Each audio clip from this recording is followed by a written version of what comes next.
हमारे वर्तमान प्रधानमंत्री नरेंद्र मोदी जी को समर्पित कहानी। जय सियाराम।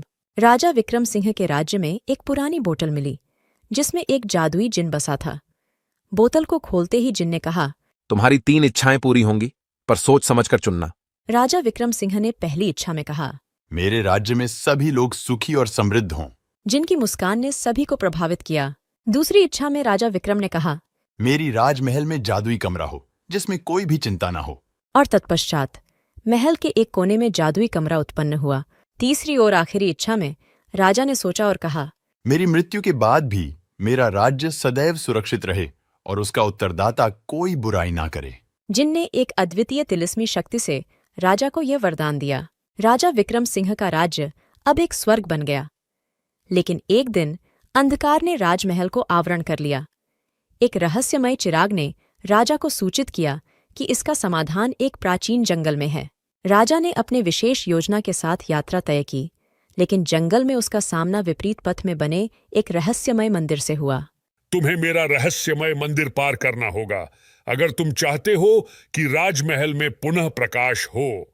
एक मायावी वाणी ने कहा। राजा ने अपनी हौसला अफजाई और मानवीयता से भरी भावना के साथ मंदिर का सामना किया।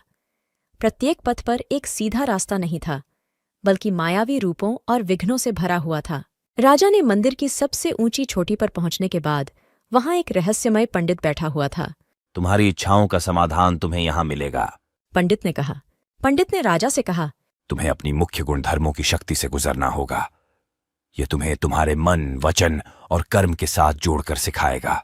राजा ने अपने मन को शांत किया, वचन से सत्य बोलने का आदान प्रदान किया और अच्छे कर्मों के माध्यम से अपनी शक्ति को सुनिश्चित किया।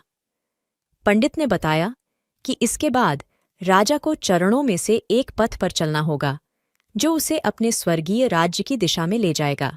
राजा ने वहां से यात्रा की और हर पथ पर विभिन्न परीक्षणों का सामना किया।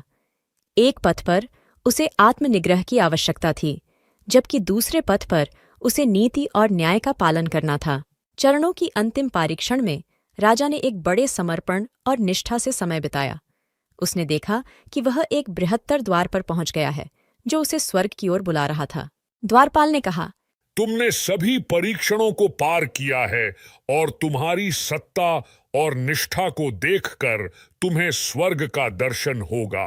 राजा विक्रम सिंह ने अपने राज्य की सुख शांति की कामना करते हुए स्वर्ग के द्वार को खोला।